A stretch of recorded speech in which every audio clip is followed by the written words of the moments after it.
Los Angeles police are hiring. It is currently facing a staffing shortage as it sees less interested applicants for sworn and civilian positions. According to Los Angeles Police Department Chief Michael Moore, the department is falling short on its recruitment goals. In an August 23rd report to the Board of Police Commissioners, Moore said the department is currently underemployed by 176 officers. The goal is to bring in up to 780 sworn personnel as veteran officers retire in the near future. However, Moore sees challenges filling these positions due to an increasingly smaller pool of interested applicants and a high threshold for hiring new officers. Usually only 5% of all applicants make it through the hiring process. According to Moore, the department's response times for urgent and routine calls have lengthened significantly as a result of the staffing shortage. Only 19 people showed up to a recent training for potential dispatchers, which typically attracts hundreds of applicants. There are currently more than 80 vacancies for dispatchers. LA Councilman Joe Buscaino, a former LAPD officer, said the statistics pains him but doesn't surprise him. He said today's law enforcement personnel have been demoralized. They've been disrespected by leaders at all levels of government, by posts on social media, by ongoing attacks on our civilian and sworn personnel within the law enforcement community. When Buscaino joined the police department, he said they were, quote, hiring like crazy, and that people were excited to join the LAPD. A Las Vegas man has pleaded not guilty for his alleged role in the May 15th shooting at a California church. If convicted, he faces up to life in prison without parole and will be eligible for the death penalty.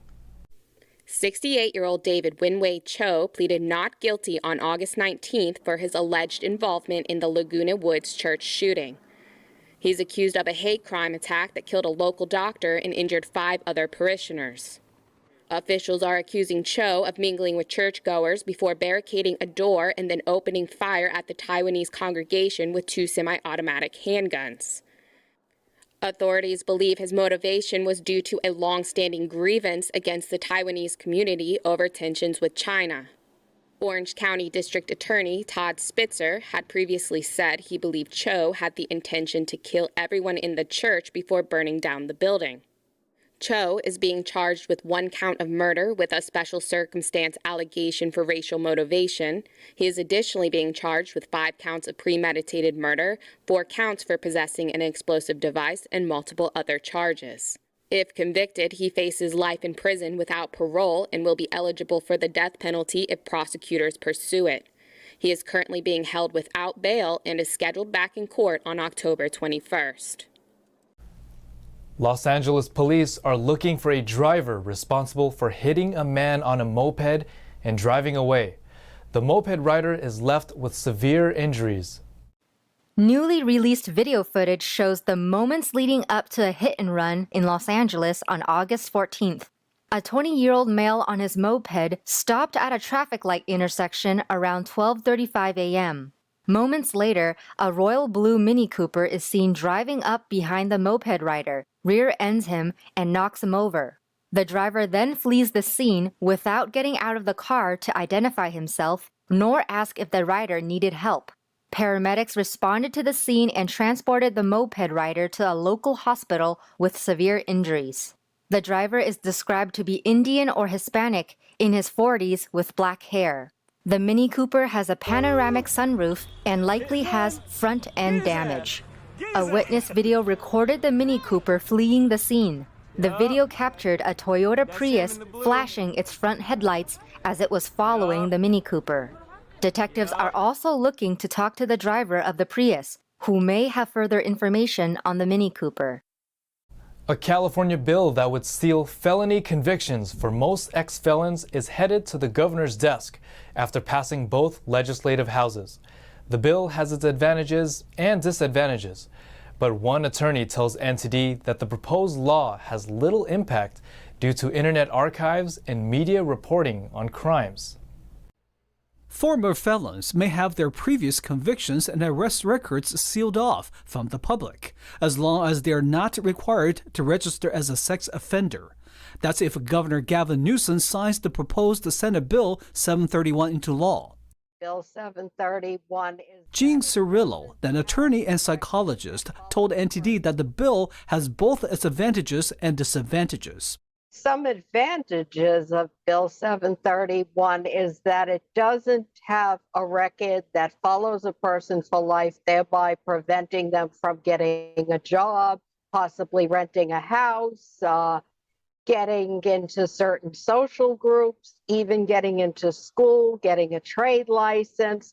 These are all things that get closed off to somebody once they're convicted of a felony. In order for a past felony conviction to be sealed, the defendant would have to meet a set of conditions. This includes completing all incarceration sentences, probation, mandatory supervision, community supervision, and parole. SB 731 also requires a period of 4 years must have passed without any new convictions. Cirillo says that sealing records can help rehabilitated defendants go into job interviews without having to worry about a mistake they made when they were younger. It can help them in the sense that they go in with a psychological edge. They go in with a different attitude. They're not nervous and afraid. They don't have a secret. They can relate to other people. They can get jobs. Bill co-author Senator Maria Durazo said in a statement last year that, quote, the completion of a prison sentence should have paved the way for a complete return to participate fully in society. But for millions of Californians, their conviction history turns into a lifelong sentence of limited access to employment, housing, education, and ability to live a full, normal life and provide for their families. However, the bill has been met with the concerns about the safety of the community. Well, the disadvantage that's been brought up by many people in opposition is the danger to the community of having somebody next door to them or in their class next to them, working with them as a co-worker or an employee that has a criminal record that they don't know about. There's no forewarning, which there would be if they hired them with a record. She says even if a record is sealed, the information will still be easily available for doing a search on the internet. Today, especially with Google, with background checks that people can get for 1099, with anything on the internet that's an archived news story, once you're on there as having done something criminal, it's very hard to get it off. The bill states that registered sex offenders will not be able to have their records sealed regardless of how many years have passed since conviction. Cirillo shared the first-hand experience as an attorney regarding comments and questions from prior convicted felons. I've had plenty of people that have asked me something as an attorney, and it concerns me a bit that they have had a gun permit, or for whatever reason they want to buy a gun. They say that this criminal record from 10 years ago comes up, and how can they either get it sealed or expunged, or how can they get the gun anyway? And if that's the main concern rather than legitimate employment, that could be a problem if the record is sealed and somebody can't find it doing a check for a gun license. SB 731 is now headed to Governor Newsom for his final decision to veto or sign into law. Another surprising turn of events in the Elon Musk Twitter saga. A whistleblower complaint was made public this week, claiming Twitter's security plan is not as good as it says. NTD's Colin Fredrickson has the next story. We know that Twitter has had some security and privacy issues in the past. One analyst says this could give Musk fresh ammunition in the lawsuit over his deal to buy Twitter. Musk wants out of the deal.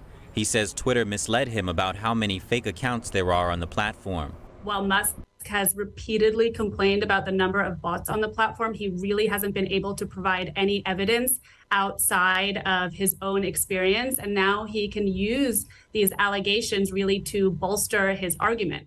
The whistleblower is Twitter's former security chief, Peter Zatko.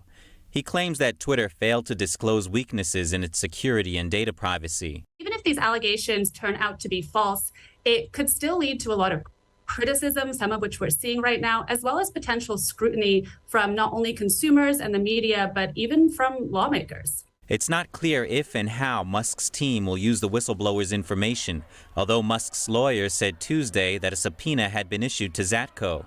I don't think that there is a really fantastic outcome for Twitter at this point. I mean, it has spent so many months already being distracted by the Musk ordeal, and every single allegation and new revelation really serves to add more distraction at a time when it really should be focusing on fixing a lot of the problems in terms of its user growth and revenue growth. Twitter estimates it has about 5% spam and bot accounts on its platform, but Musk says he thinks the number is much higher. In July, he told Twitter he was ending the deal, but Twitter wants to force him through it. A trial is set to start on October 17th. Colin Fredrickson, NTD News.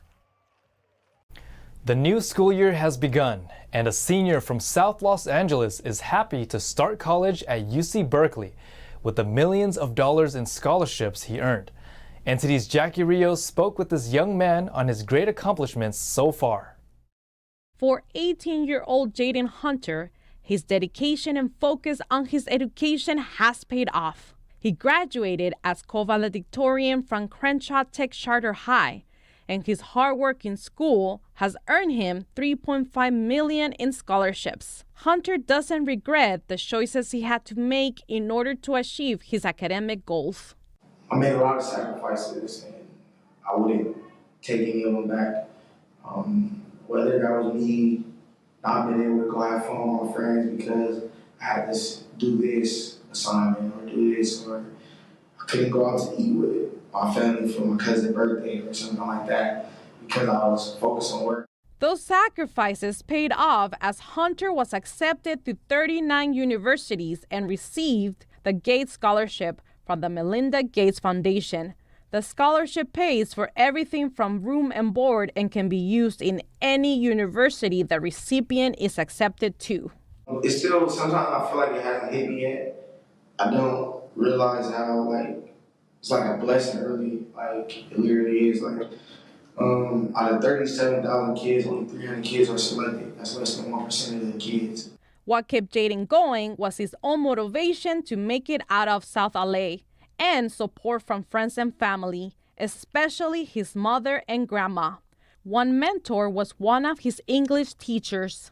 My English teacher, her name was Miss Bate. She inspired me because I've never opened up to anyone in my entire life.